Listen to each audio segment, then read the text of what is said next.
आज हम लोग बुद्ध भगवान की बड़ी प्रचलित कहानी बचपन से जो हम लोग पढ़ते आ रहे हैं स्कूलों में, किताबों में, अंगुलीमाल डाकू की, आज हम लोग वही वाली बात को सुनेंगे, समझेंगे। शायद हम पूरी बातों को ना भी जानते हों। अंगुलीमाल डाकू, उसका नाम बड़ा मशहूर था और भयंकर डाकू था।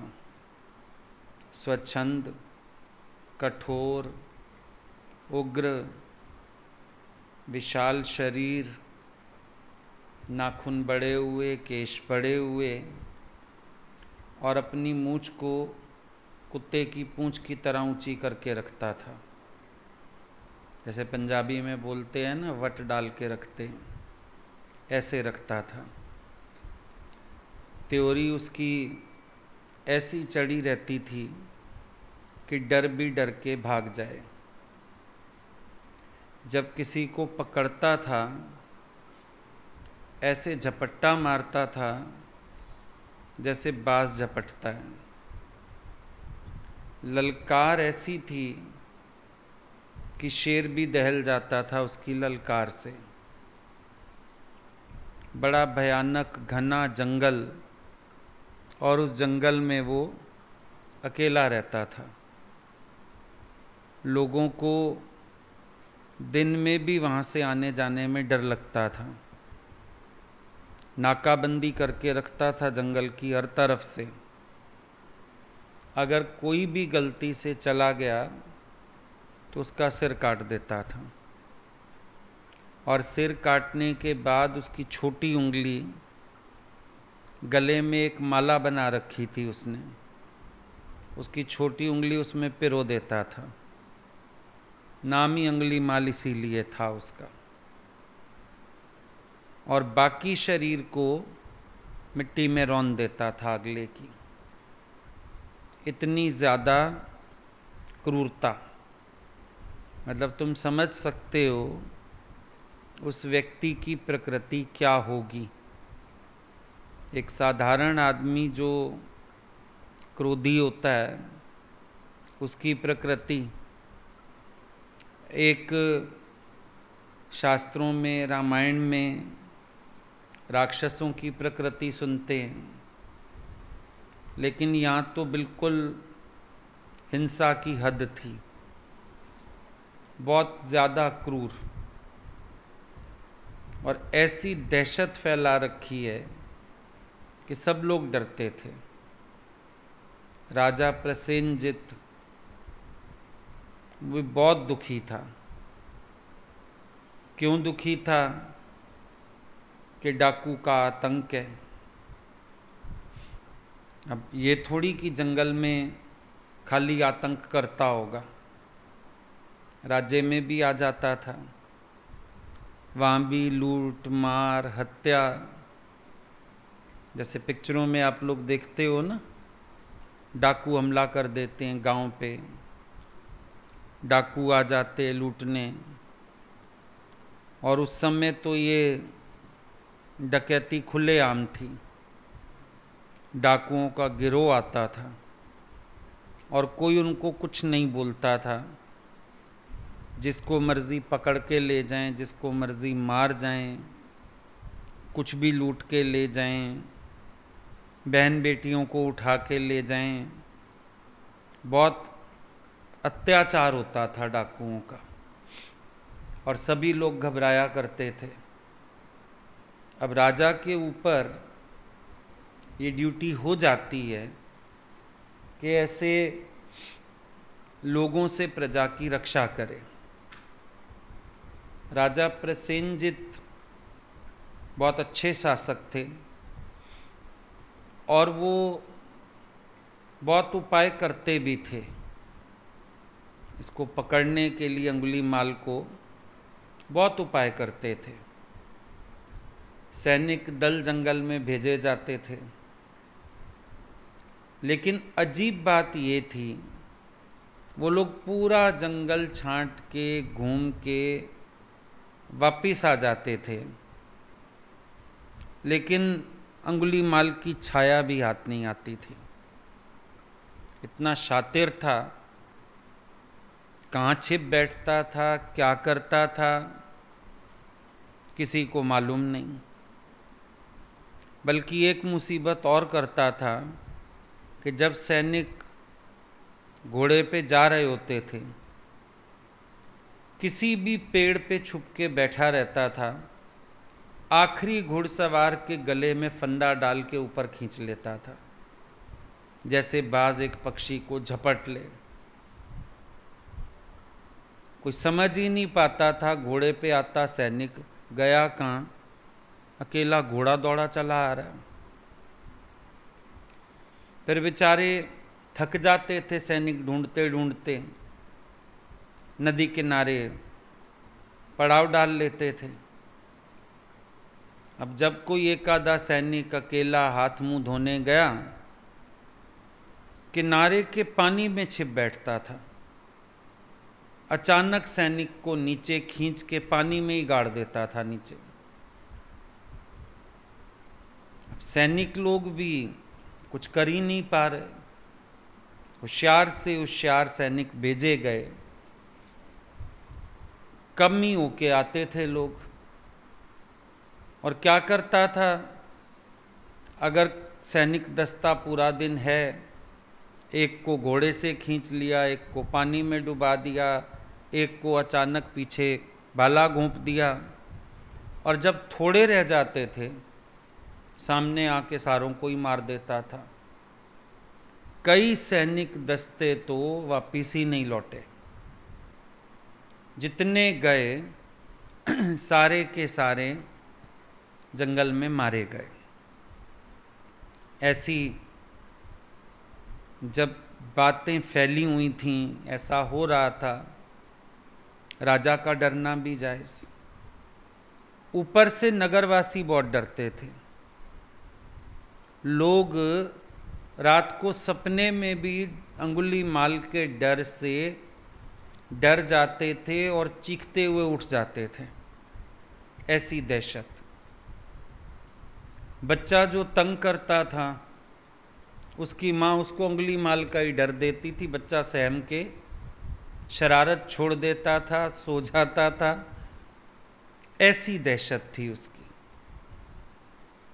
कि एक बच्चे को भी एक मिनट नहीं लगता था कि उसको रोका जाए, कुछ किया जाए, बस अंगुलीमाल का नाम काफ़ी। अब उन दिनों में भगवान बुद्ध जेतवन में रह रहे थे। उठती हैं आवाज़ें, उठती हैं बातें तो पता भी चलती हैं। फिर बुद्ध के पास पब्लिक का आना जाना था ही प्रवचन सुनने के लिए। बुद्ध को भी पता चल गया कि इस तरह से अंगुलीमाल डाकू ने दहशत फैला रखी है। और भगवान बुद्ध हैं करुणा सागर। राजा सैनिक भेजेगा, ज्ञानी अपने पे दाव खेलता है। ये फर्क है। दोनों प्रजा पालक हैं, दोनों शासक हैं, दोनों ने भार उठाया है प्रजा की रक्षा का। लेकिन राजा को तुम देखोगे, वो खुद नहीं जाता, वो सैनिक भेजता है। और जब पता चल गया सैनिकों की दुर्दशा, तो अपने को और सेफ करके चलता है। चारों तरफ अपने सुरक्षा घेरे बढ़ा देता है कि मेरे पे ना कोई बात आ जाए। लेकिन बुद्ध भगवान को जब पता चला, बुद्ध भगवान खुद जंगल में जाने को तैयार हो गए, और अकेले। कोई भिक्षु नहीं, कोई सैनिक नहीं। राजा को खबर नहीं भेजी कि चलो मैं तुम्हारा दुख दूर करता हूँ, मैं जाता हूँ, मैं समझाता हूँ, अच्छा भला एक सैनिक टुकड़ी तो मेरे साथ भेज दो, सिक्योरिटी गार्ड तो थोड़े से हों, पता नहीं क्या दिक्कत आ जाए। अंतर क्या है? जहाँ देह अध्यास है वहाँ भय है, और जहाँ देह अध्यास नहीं, जीने की इच्छा नहीं, जहाँ मृत्यु का भय नहीं, जहाँ किसी के अत्याचार का भय नहीं, वहाँ निडरता से कदम बढ़ाया जा सकता है। अब सारी दुनिया सिकंदर से डरती है, लेकिन अरस्तु गुरु हैं जो डरते नहीं। वो बड़े आराम से उसको जवाब देते हैं, तेरे बाप का नौकर हूं क्या? नहीं डरे। बांध के भी ले जाना चाहा, उन्होंने प्राणायाम से प्राण चढ़ा लिए, छोड़ गया, मृत शरीर को मैं क्या करूं ले जाके। संतों के पास रमज भी है, संतों के पास निर्भयता भी है, संतों के पास आत्मविश्वास भी है। बुद्ध को अपने में विश्वास है। अब किसी के घर कोई परिस्थिति होती थी, हम देखते थे भगवान निर्भयता से पहुंच जाते थे। आत्मविश्वास की बात है। हम इसको इस दुख से उबार लेंगे, हम इसका दुख दूर कर लेंगे, हम इसको हंसाएंगे। एक के घर में चले भगवान, बहुत यंग डेथ था, और भगवान जैसे ही पहुँचे तो सब घूंघट करके रोने लगी कि कोई आया होगा। वहाँ पहुँचते ही इतनी पब्लिक में भगवान बोलते हैं, ए घूंघट ऊंचा करो, हम तुम्हें रुलाने नहीं हंसाने आए हैं। ये निर्भयता महापुरुषों के अंदर ही हो सकती है। ऐसे समय में जब अगलों के घर कोहराम मचा हुआ है, कह रहे हैं हम तुम्हें हंसाने आए हैं, ये सेल्फ कॉन्फिडेंस है, आत्मविश्वास, अपने ज्ञान में विश्वास, अपने सत्य में विश्वास, अपने अनुभव में विश्वास। जब तक आत्मविश्वास नहीं होता, आप अगर पहले तो कार्य शुरू नहीं कर पाओगे, और अगर करोगे तो आप ही अंदर से कमज़ोर हो, श्योरिटली सक्सेस नहीं मिलेगा, क्योंकि आप शंका में हो, पता नहीं पता नहीं। कभी किसी के घर कोई ट्रेजेडी होती थी, भगवान भेजते थे। समझो हम लोग बोलें भगवान अभी हम क्या करेंगे? बोला तुम निश्चय से जाओ, गुरु को भीतर बिठा के जाओ, गुरु बात करेगा तेरे अंदर से। पहले वो वहीं पर कमजोरी की गठरी गिरवाते थे कि आत्मविश्वास से बढ़ो। अब कोई भी सांसारिक आदमी होगा, वो भय से बढ़ेगा। और संत साधु भी थे, उन्होंने तो कदम ही नहीं बढ़ाए कि ये हमारा काम ही नहीं है, राजा क्षत्रिय है, उसका काम है। बुद्ध भगवान ने कुछ विचार नहीं किया और अपने अंदर एक दृढ़ विश्वास लेके उन्होंने जाने का निश्चय किया। जाने का भी निश्चय किया, अकेले जाने का भी निश्चय किया, और किसी तरह का विकल्प और डर अपने साथ नहीं रखा है। जैसे रोज निकलते हैं, ऐसे ही अपना चीवर पहना, भिक्षा पात्र हाथ में लिया और जंगल की तरफ मुंह कर लिया। आम दिनों की तरह, कोई लग नहीं रहा कोई विशेष तैयारी से जा रहे हैं। दोनों बातें हैं, अहंकार भी नहीं है, विकल्प भी नहीं है। भाई हम सोचें विश्वास है तो शायद अहंकार से जा रहे हैं। आज मैं देखता हूँ, मैं सीधा करता हूँ इसको, जाके मेरे सामने टिके जरा, ऐसी भावनाएं भी ज्ञानी के पास नहीं होती हैं। ना अभिमान है, ना विकल्प है, वो नॉर्मल एंड नेचुरल। एक ये बात समझना अपने अंदर, जो दादा भगवान का वचन है, बी नॉर्मल एंड नेचुरल। एक ज्ञान की स्थिति तो है ही, बी नॉर्मल एंड नेचुरल। साथ ही साथ बी नॉर्मल एंड नेचुरल का मतलब है हर परिस्थिति में भी नॉर्मल नेचुरल रहना, ना अति उधर ना अति उधर। अब कहीं आपके अंदर विश्वास होता है ना, साथ अहंकार भी होता है। नोटिस करना, विश्वास के साथ आपके साथ अहंकार भी दबे पांव साथ आ जाता है। भाई आपको कॉन्फिडेंस है, आप एक चीज बना लेते हो,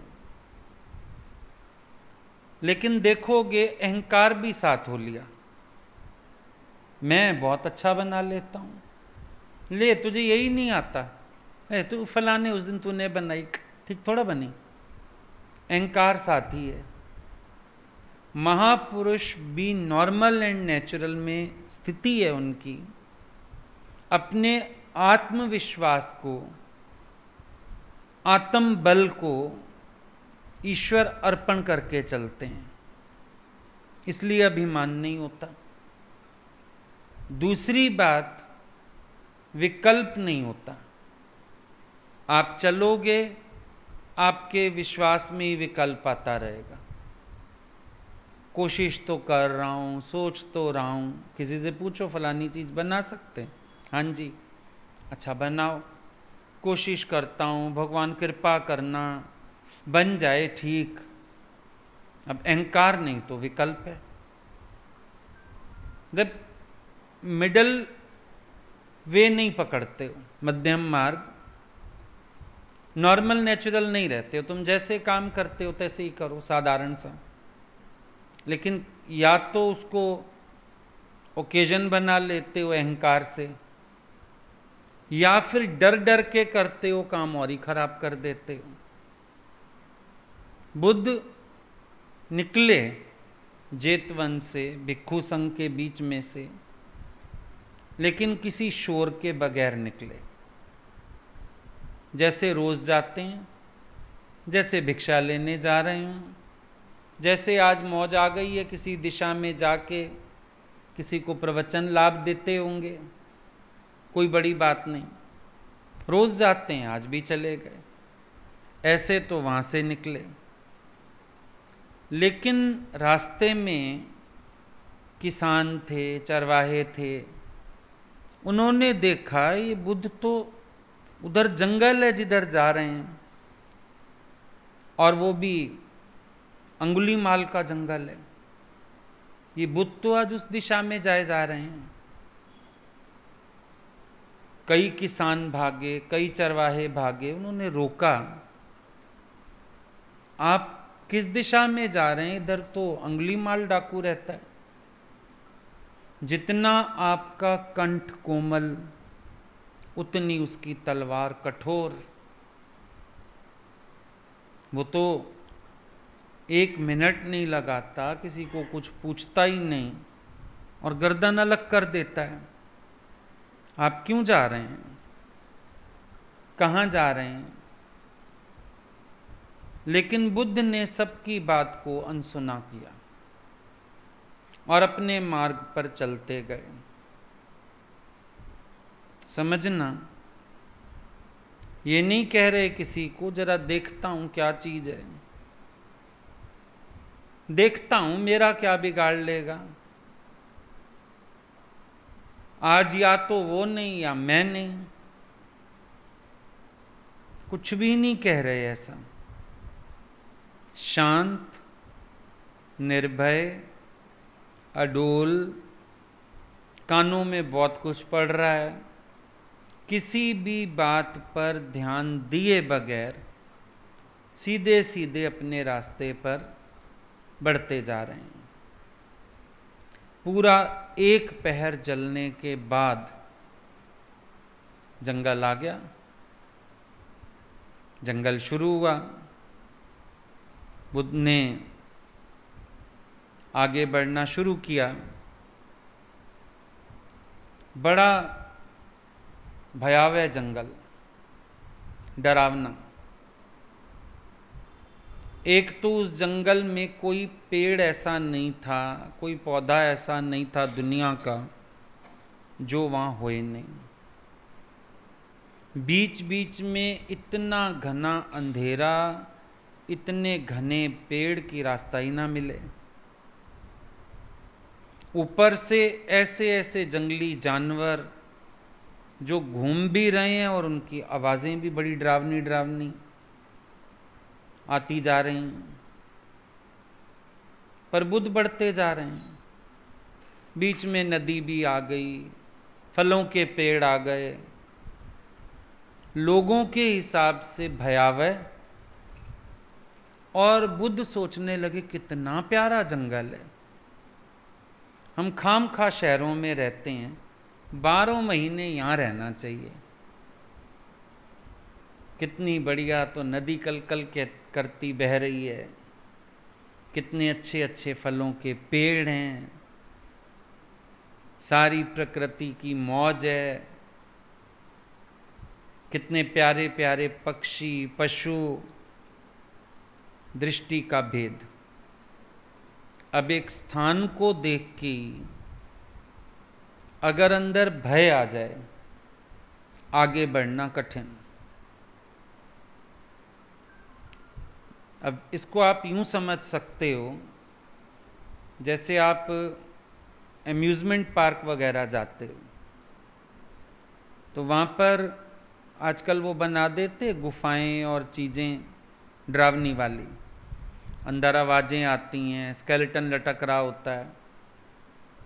जिन लोगों को डर लगता है वो तो घुसना ही नहीं चाहते उसमें, पर जिन लोगों को डर नहीं लगता वो बड़ा एंजॉय करते। पहले इसमें चलें, एक बार फिर चलें, दूसरी बार चलें, तीसरी बार चलें, एंजॉय करते हैं ना। भयावह चीज़ बनाई गई, लेकिन उस भयावह चीज़ को भी कोई एंजॉय करता है। अपने अपने दृष्टिकोण है। एक व्यक्ति डर के मारे जाना नहीं चाहता, ले जाओगे तो आंखें बंद कर लेता है, चीखता है। और एक व्यक्ति तालियां बजा बजा के, हंस हंस के, एंजॉय करके बाहर आता है। अपना अपना दृष्टिकोण है। झूले आजकल कितने डरावने डरावने, कितनी स्पीड वाले, उल्टे सीधे। कोई तो डरते हैं चढ़ने में और कोई तो एंजॉय करते हैं। अपनी अपनी भावना है। जो जंगल अपने भय के कारण प्रसिद्ध है, अंगुलीमाल का ही भय नहीं है। आपको ऐसे ही किसी जंगल में छोड़ दिया जाए तो डर, जंगल भी छोड़ दो। रात को आपको बस स्टॉप पे 11-12 बजे उतरो, अपने घर तक आने में भी डर लगता है। कोई चोर उचक्का, कोई कुत्ता, उतना ही बहुत है डराने के लिए। कोई भी चीज़ डर दे जाती है। अब जंगल तो जंगल है, जंगली जानवर भी हैं, बीच बीच में रास्ता भी नहीं मिल रहा, इतने घने पेड़, सूरज की रोशनी नहीं पहुंच पा रही, इतना अंधेरा। लेकिन बुद्ध भगवान का नजरिया, वो कहते हैं हमको यहाँ रहना चाहिए 12 महीने। कितनी प्यारी जगह है। वैसे भी संतों को पसंद आता है एकांत। आजकल भी देखो दुनिया के लोग आइसोलेशन से, क्वारंटाइन से डरते हैं, घर में बंद होने से ही डरते हैं, घर बैठने में। डिप्रेशन, भाई घर बैठे बैठे डिप्रेशन ही आ गया है। एक तो बीमारी है घूमने की, बहिर्मुखता की, ऊपर से बीमारी का डर है, डिप्रेस कर रहा है जो अंदर ही अंदर। ये सब झमेले तो हैं ही। तो संतों को देखो, वो इस सब को एंजॉय करते हैं। अब कबीर ने लिखा, जिस मरने ते जग डरे वो मोको आनंद, मरने ही ते पाइए पूर्ण परमानंद। दुनिया जिस मृत्यु से डर रही है, मुझे तो बड़ा आनंद है। क्यों? ये आखिरी बंधन भी शरीर का टूट जाएगा, मैं अपने स्वरूप में मिलके एक। वो ये सोच रहा है जैसे बच्चे नौकरी से, हॉस्टल से छुट्टियां लेके जाते हैं ना, वो ये सोच रहा है कि मैं ऐसे अपने घर पहुंच जाऊंगा। और दुनिया के लोग डर रहे हैं, हाय हम मर जाएंगे, हाय हम छोड़ जाएंगे, हाय ऐसा हो जाएगा, वैसा हो जाएगा। दुनिया के लोगों की सोच ये है। अंतर हो गया ना बातों में। बुद्ध भगवान उसी जंगल में जिसमें लोग डरते हैं। अंगुलीमाल ने वातावरण का फायदा उठा रखा है। आधे लोग तो जंगल में घुस के ही कमजोर हो जाएंगे, वातावरण देख के डर जाएंगे। बाकी कसर इसके नाम से निकल जाती है तो मारना बड़ा आसान। सैनिक भी जाते होंगे, आखिर भय तो होता ही होगा।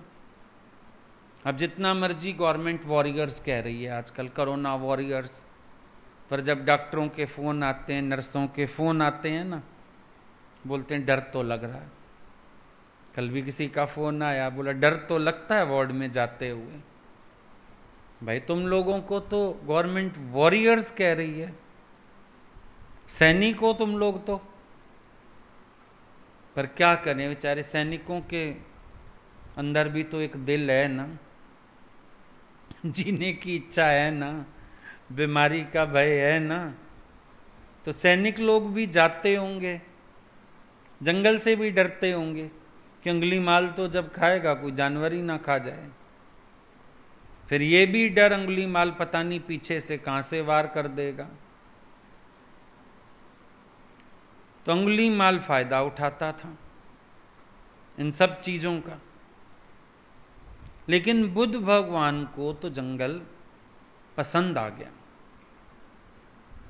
इसीलिए वो बड़े प्यार से, धीरजता से, सावधानी से अपना एक एक कदम, 4 कोस से ज़्यादा दिखते नहीं, 4 कदम से ज़्यादा, ऊपर से श्वास पर संयम है पूरा पूरा, अपने प्राणायाम करते हुए, अपने संतुलित कदम रखते हुए बड़े आराम से जंगल से गुजरते जा रहे और एंजॉय कर रहे हैं ब्यूटी, प्राकृतिक नज़ारे।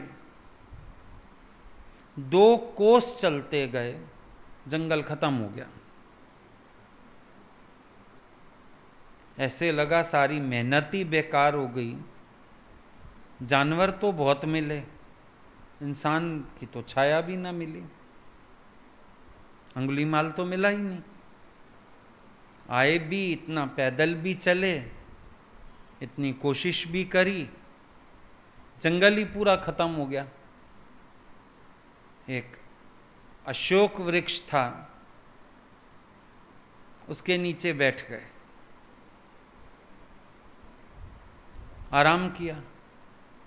जल पात्र पास में था, उसमें से थोड़ा पानी पिया, थोड़ी थकान उतरी तो सोचने लगे चलो भाई वापस चलें। बड़ी सावधानी से, सजगता से एक एक कदम नापते तौलते हुए चल रहे थे। करीब 1 कोस पार कर आए। अचानक बड़ी कर्कश आवाज आई पीछे से। जंगल में वैसे ही को आवाज गूंजी बड़े जोर से, ओए संसार को ठगने वाले मुंडक, ठहर जा। बिना सींग के बैल मेरी अवज्ञा करके कहां जा रहा है? तू तो काफी उद्दंड, अकेला, बड़ा निर्भय लगता है। बुद्ध भगवान समझ गए कि ये अंगुलीमाल की आवाज है। आवाज तो सुन ली, रिएक्शन नहीं किया। धीरजता गुण है ज्ञानी का। और फिर वैर को वैर नहीं मारता। फिर शीलवान है, उसके ललकारने का मतलब ही यही है, अगले को उकसाओ और काम तमाम करो। भाई मैं उकसाऊंगा, ये भी पलट के बोलेंगे, वो तो झगड़ा चाहता ही है, उसको तो कत्लेआम करना ही है, उसको तो शोर करना ही है। तो उसने इस तरह के शब्द तो बोले, बुद्ध ने सुन भी सारे लिए, पर उनको लगा अभी ये दूर है थोड़ा। चुपचाप चलते रहे, घूमे नहीं। ना ये कोशिश की देखूं कहां से आवाज आ रही है, ना ये कोशिश की कि कोई जवाब दे दूं, ना ये कोशिश की देखूं एक बार ये अंगुलीमाल है कौन। चुपचाप चलते रहे। अब अगले की ईगो हर्ट हो गई उल्टा। क्रोधी आदमी की ईगो जल्दी हर्ट होती है। अगर वो क्रोध कर रहा है, आप जवाब दो तो उसको फिर भी सेटिस्फेक्शन, जवाब ना दो तो देखा उसका क्रोध और बढ़ जाता है। जवाब दो, जवाब दो, जो मैं पूछ रहा हूं जवाब दो, क्रोध आ जाता है।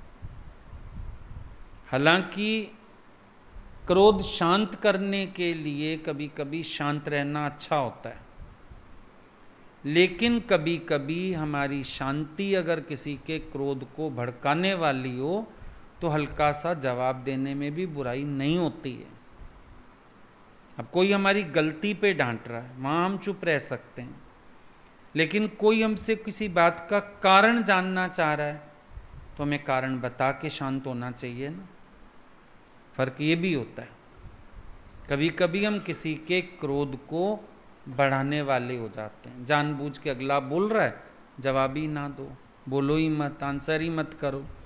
तो ये कोई आपके ज्ञान की पहचान नहीं है, ये आपके अड़ियल और हठी स्वभाव की पहचान है कि आप अगले को प्रोवोक कर रहे हो, उसका क्रोध बढ़ाना चाह रहे हो। ये चीज बुद्ध भगवान भी यहां पर प्रोवोक ही कर रहे हैं, लेकिन ये उनकी युक्ति है कि ये भड़क ले, सामने आ जाए, गरम तवे पे या उबलते दूध में 2 बूंद ठंडा पानी डालेंगे। ये उनकी युक्ति है, लेकिन ये तुम्हारी युक्ति नहीं होती है। तुम कभी कभी डर के मारे चुप होते हो, कभी कभी सोचते हो अगला बोलता है बोलने दे, इसकी तो आदत है बोलने की।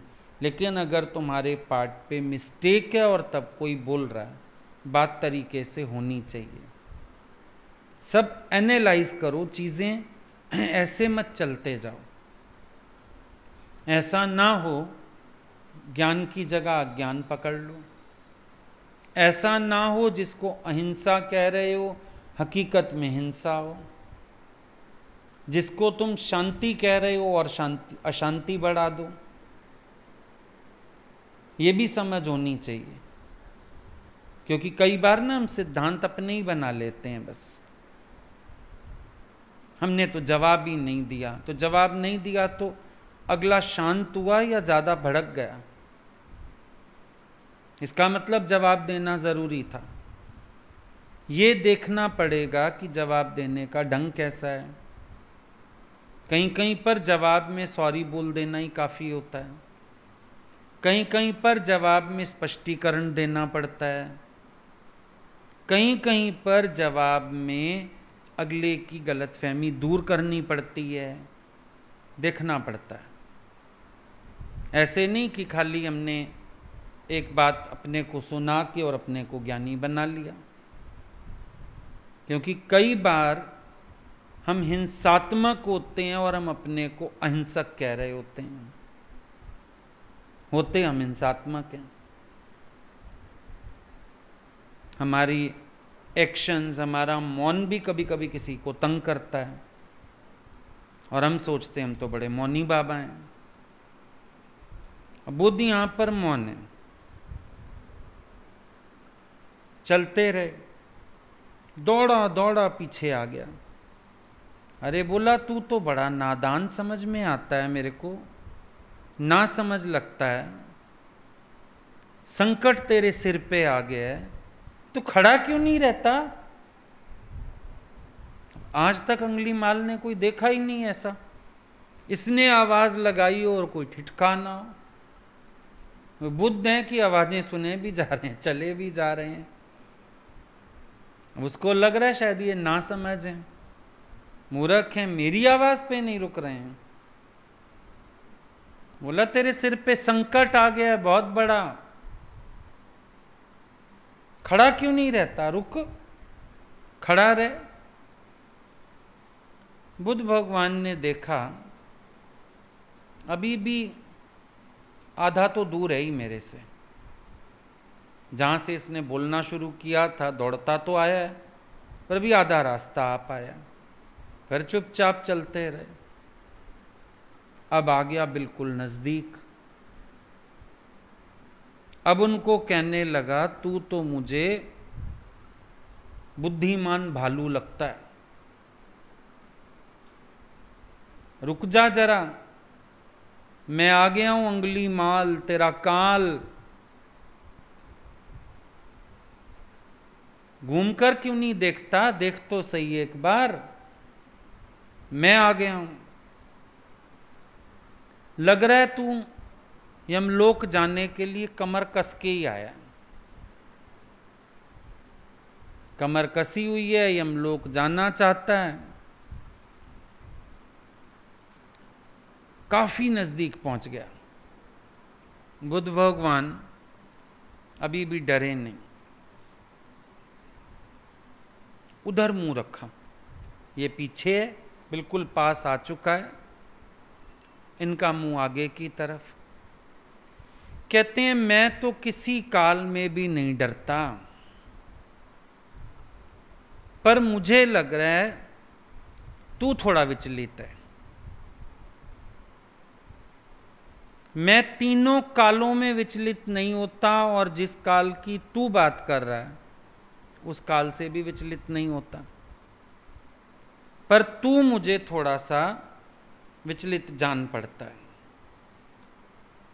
तू खुद थोड़ा ठहर, स्थिर हो, तभी तो मेरे को देख पाएगा। कहते कहते बुद्ध भगवान ने मुंह घुमा लिया। क्या देखा सामने? बड़े लंबे चौड़े डील डॉल वाला आदमी खड़ा है,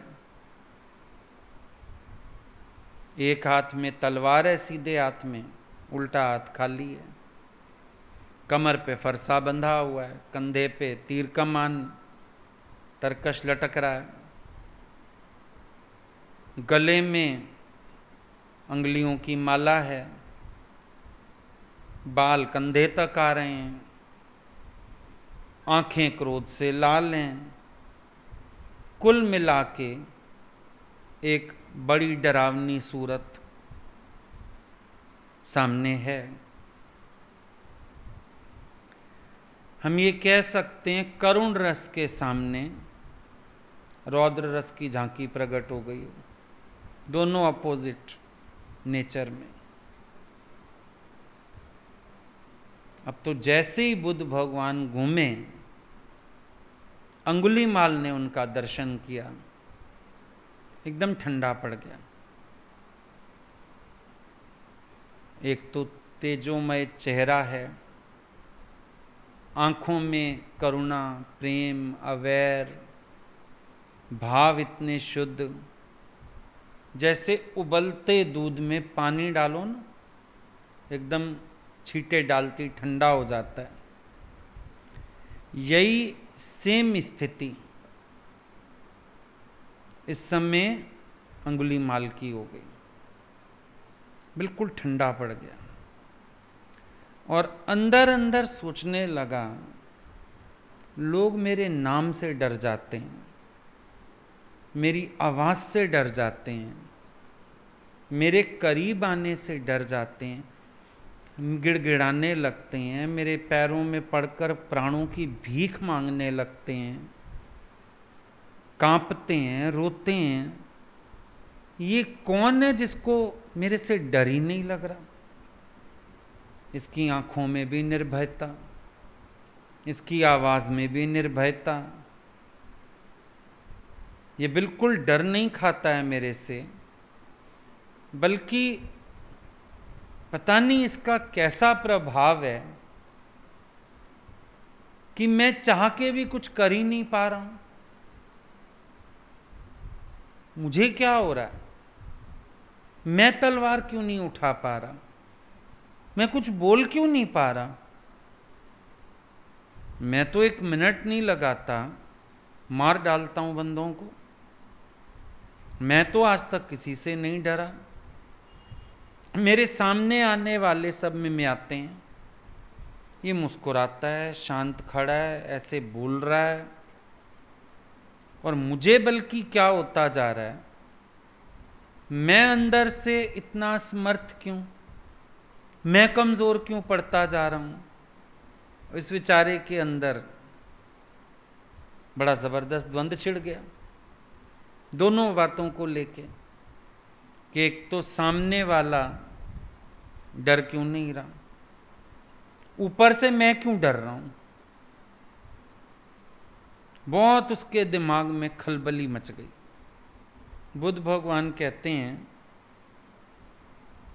अरे जो तेरे मन में द्वंद्व चल रहा है, तू उस द्वंद्व को छोड़, मुझे बता करना क्या चाहता है। फिर एक बार ठिठका, मेरे मन में द्वंद्व चल रहा है, इनको कैसे पता। और ऊपर से पूछ रहे हैं तू क्या करना चाहता है। हिम्मत बटोर ली, बोला मैं तुझे मारना चाहता हूं, तेरी गर्दन धड़ से अलग करना चाहता हूं, तेरा मस्तक काटना चाहता हूं, तेरी उंगली काट के अपनी माला में पिरोना चाहता हूं, ये करना चाहता हूं मैं। अंदर से चाहे कमज़ोर पड़ रहा है, पर बाहर से तो दिखाना ही है। यही तो कमज़ोर आदमी की बड़ी कमज़ोरी होती है, कि अंदर कमज़ोरी होते हुए भी बाहर झूठा अभिमान बनाए रखता है। बुद्ध भगवान ने बोला, अच्छा ठीक है, तुझे जो करना है कर। मैंने भी नाम तो बड़ा सुना है तेरा, पर मैं ना तेरा शक्ति परीक्षण करना चाहता हूं भाई। पहले तेरे अंदर कोई दम भी है या बातें करता है खाली? मुझे शक्ति परीक्षण करना है। शक्ति परीक्षण सुना जैसे ही, पास एक चट्टान थी, कस के मुक्का मारा, चट्टान चूर चूर हो गई। कह रहा, देख ली मेरी शक्ति, ये है मेरी ताकत। बुद्ध भगवान कहने लगे, ये तो तूने अपने मर्जी से कर लिया ना, शक्ति परीक्षण तो जो मैं करूंगा वो होना चाहिए। बोलो क्या चाहते हो? बोला सामने पेड़ से टहनी तोड़ ला। टहनी तोड़ लाया। हंसने लगा। बोला ये मैं चट्टान तोड़ी तो इसको समझ नहीं आई, टहनी तोड़वा के मेरी परीक्षा ले रहा है, शक्ति परीक्षण। फटाफट ले आया, नीचे करी, डाली, तोड़ी, आ गया। बुद्ध भगवान कहने लगे आज तक तूने तोड़ फोड़ में शक्ति दिखाई, किसी भी चीज को तोड़ना फोड़ना, यही तेरी शक्ति रही है। मैं तो शक्ति अब देखना चाहता हूं। टहनी वापस लगाया, जहां से तोड़ी ना, पूरा दम लगा के वहां वापस लगाया, चला गया। अब वो हाथ से उसको लगाए कस कस के, ये वापस मुड़े तो टहनी कहाँ टिकने वाली, फिर गिर जाए, फिर गिर जाए, फिर गिर जाए, नहीं लगी, वापिस आ गया। बुद्ध भगवान कहने लगे जब तू एक चीज को जोड़ नहीं सकता, तुझे तोड़ने का क्या अधिकार है?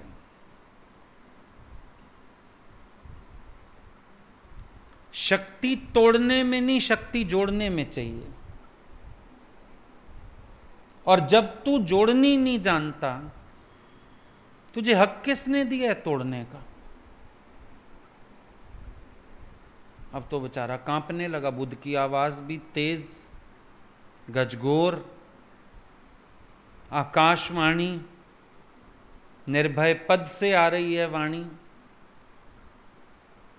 गुरु की वाणी भी तो आवाज आसमानी है।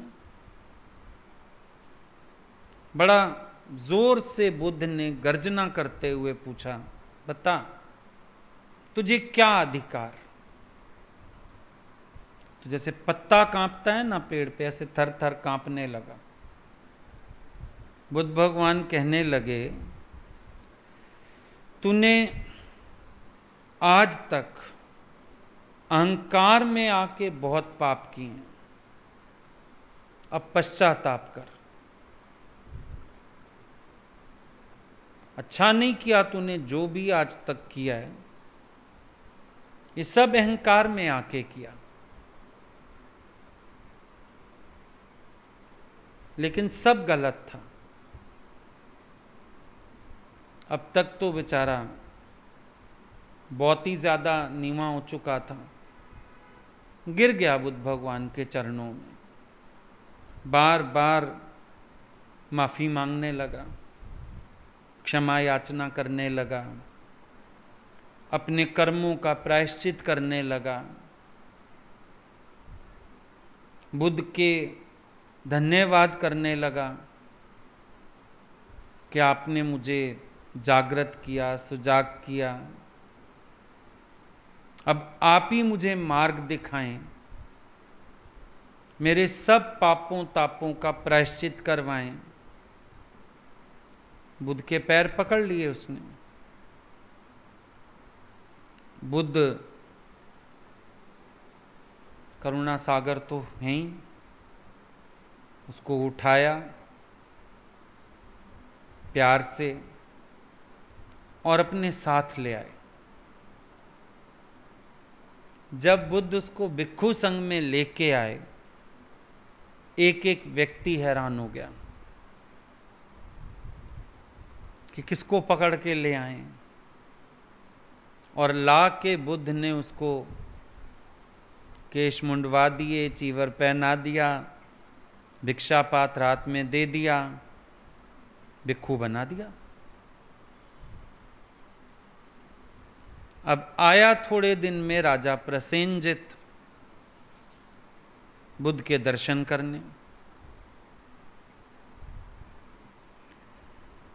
आया तो फिर वही परेशान, टेंशन में। बुद्ध हालचाल पूछने लगे। बोला बहुत बुरा हाल है, जब तक अंगुलीमाल का कुछ हो ना जाए मैं निश्चिंत नहीं हो सकता। मैं बहुत परेशान हूँ, इस डाकू ने बहुत हालत खराब कर रखी है, प्रजा सारी परेशान है। बुद्ध भगवान कहने लगे प्रसेनजित एक बात बताओ, अगर तुम्हें अंगुलीमाल यहाँ मिल जाए अभी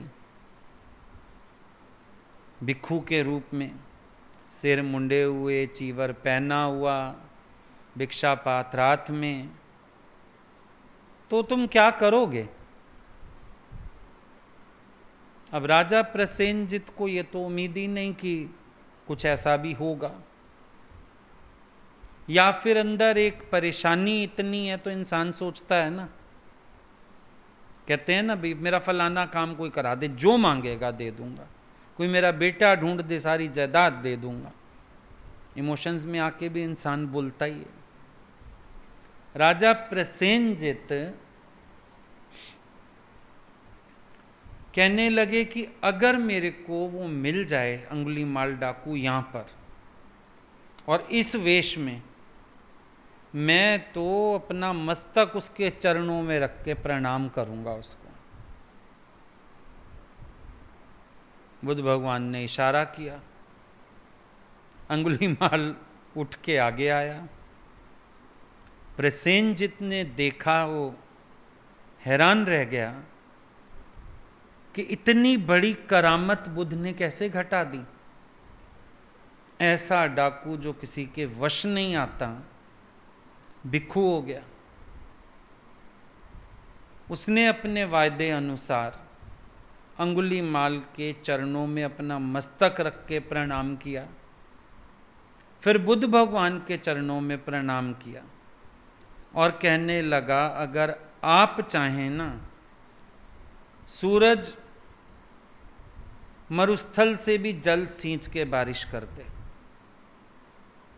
आप चाहो पत्थर पिघला दो, आप चाहो वज्र समान हृदय को कोमल कर दो, आप चाहो तो हिमालय जैसे भारी पर्वत को हल्का कर दो, मैं आपकी महिमा समझ गया।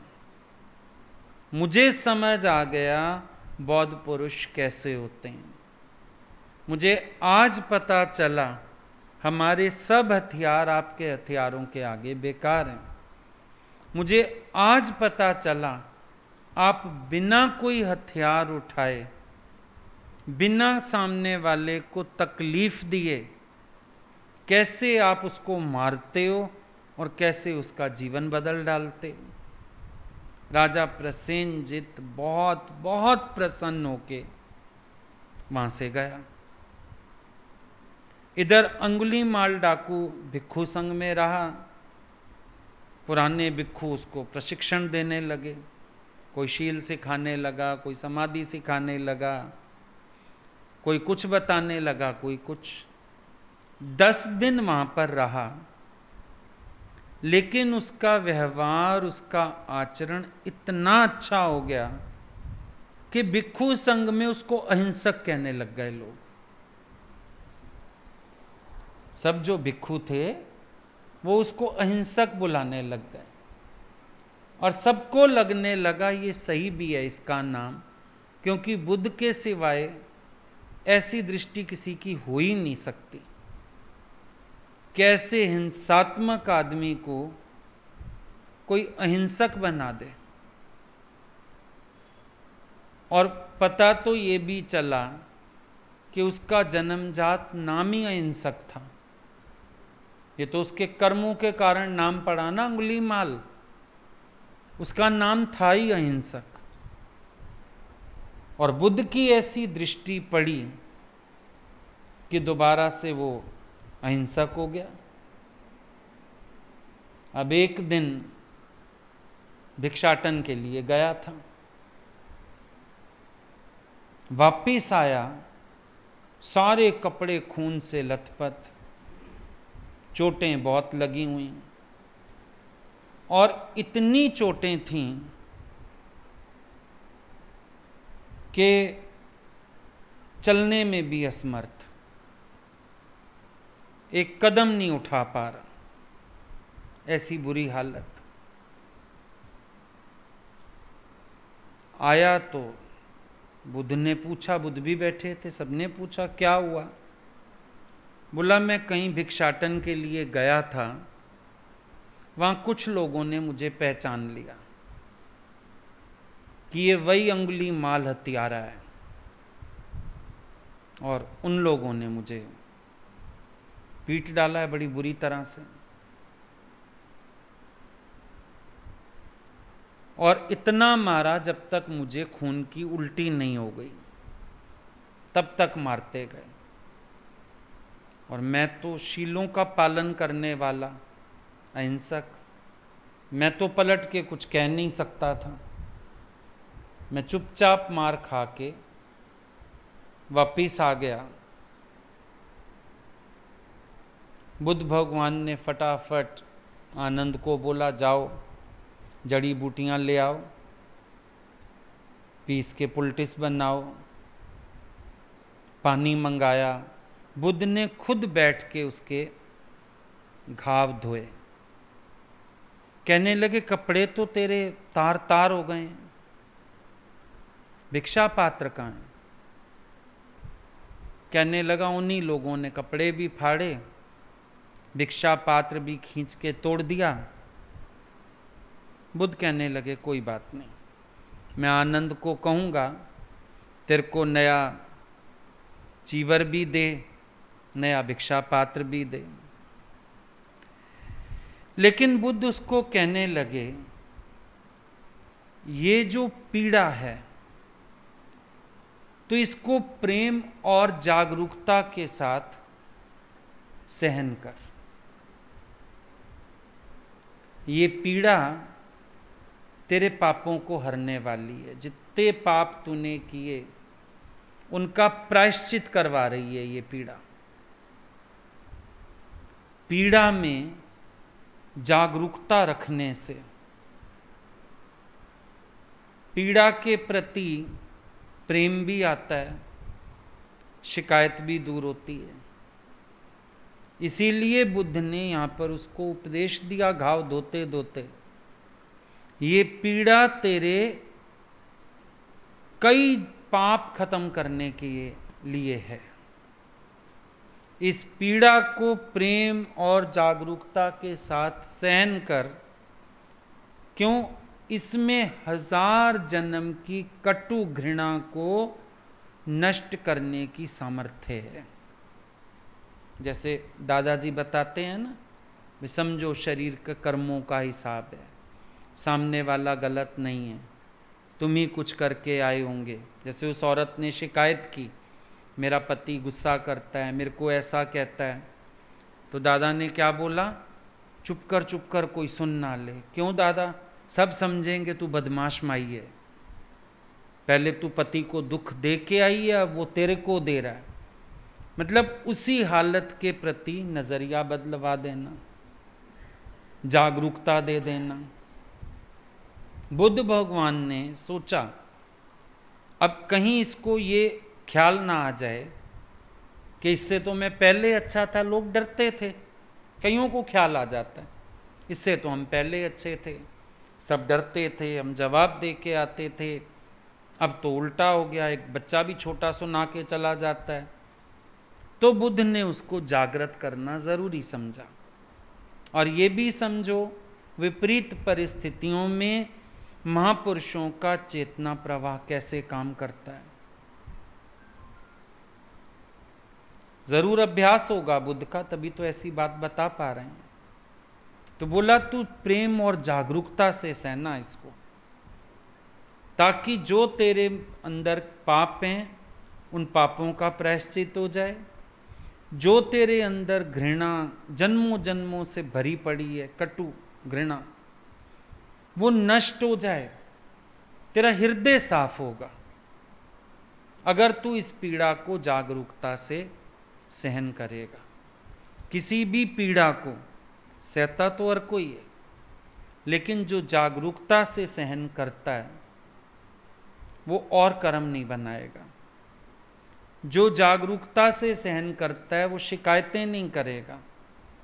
जो जागरूकता से सहन करता है उसके मन में फिर नफरत के बीज नहीं पड़ेंगे। इसीलिए बुद्ध ने उसको समझाया। अब तब तक पुलटिस तैयार हो गया था।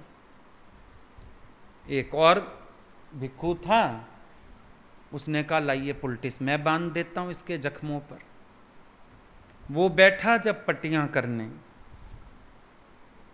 अहिंसक ने उसको एक कहानी सुनाई अपनी और बोला, एक दिन मैंने एक स्त्री को देखा था पेड़ के नीचे, उसको प्रसव पीड़ा थी, बहुत परेशान, बच्चा भी नहीं हो रहा था और दर्द भी उसको बहुत। मेरे मन में थोड़ा हलचल हुई, मैं बुद्ध भगवान के पास आया, मैंने इनसे कहा ऐसे ऐसे मैंने वहाँ देखा है, मेरे तो दिल को कुछ हो रहा है।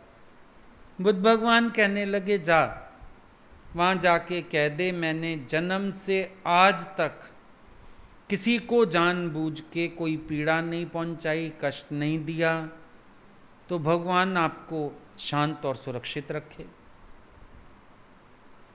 तो इसने बोला कि ऐसा तो नहीं है, मैंने तो बहुत खराबियां की हैं, बहुतों को कष्ट दिए और विलिंगली दिए हैं, पीड़ाएं पहुंचाई हैं, ये आप क्या कह रहे हैं। बुद्ध कहने लगे अच्छा जाके कह दे मैं जब से भिक्षु संघ में आया हूं तब से मैंने अगर किसी को जानबूझकर,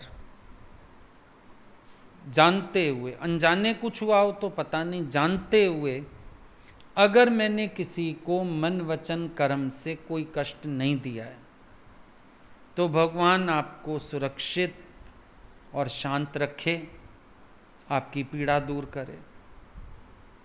कहता है मैंने जैसे ही वहाँ जाके बोला ऐसा शब्द, बहन मैंने जब से भिक्षु संघ में आया हूँ अगर मैंने जानबूझ के कोई गलत कर्म नहीं किया, मन वचन कर्म से किसी को सताया नहीं, तो भगवान आपको, आपके बच्चे को सुरक्षित रखे, आपको शांति दे।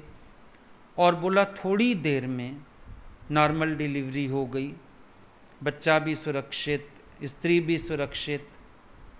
बताने लगा कि मुझे तब पता चला अहिंसा में, सत्य मार्ग पर चलने में कितना बल है। बोला मैंने तब से अपनी साधना पे और ध्यान दिया। बुद्ध ने एक ही एक करामत करवा के मेरे को एक बात दिखाई कि तुम्हारी सच्चाई में कितनी बड़ी बड़ी घटनाएं घटाने की सामर्थ्य है। तुम्हारे सत्य का बल हर दुख से बड़ा है, पर शर्त ये है तुम जानबूझ के कभी हिंसा नहीं करना, किसी को मन वचन कर्म से कष्ट नहीं देना।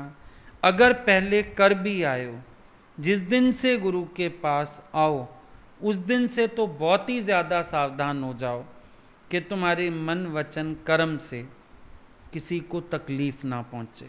तो बोला बुद्ध ने मेरे को अहिंसा की करामत दिखाई कि जो अहिंसक होता है, जो मन वचन कर्म से अहिंसक है, जानते बूझते हुए किसी प्रकार की हिंसा नहीं करता, वो सच्चा निष्काम हो जाता है, उसके वचन प्रकृति मानती है, उसकी तपस्या के कारण किसी का दुख दूर हो सकता है। ये सब उसने अपना अनुभव पुलटिस बांधने वाले बुद्ध के एक और भिक्षु के साथ शेयर किया। और कहते हैं कि उसके बाद ये जो अहिंसक था ये मान्यवर भिक्षु कहलाने लगा। इनके जो भी बड़े होते थे, माननीय होते थे, आदरणीय, उनको ये लोग मान्य कहते थे, आनंद, मान्य आनंद कहलाते थे। ऐसे इसको भी मान्य अहिंसक कहा जाने लगा। इतनी ऊंची स्टेज पे पहुंचा। और बुद्ध उसके बहुत कायल थे, बुद्ध बहुत प्रशंसा करते थे। तो एक डाकू, एक हिंसात्मक प्राणी बुद्ध की शरण आके ऐसे अहिंसक हुआ और बल्कि खुद भगवान के पद तक पहुंच गया। बस अपनी कृपा की ज़रूरत होती है। जिस दिन से गुरु के पास आ जाओ, खुद जागृत होके जीना शुरू करो, रोज़ एक एक सीढ़ी चढ़ते जाओ।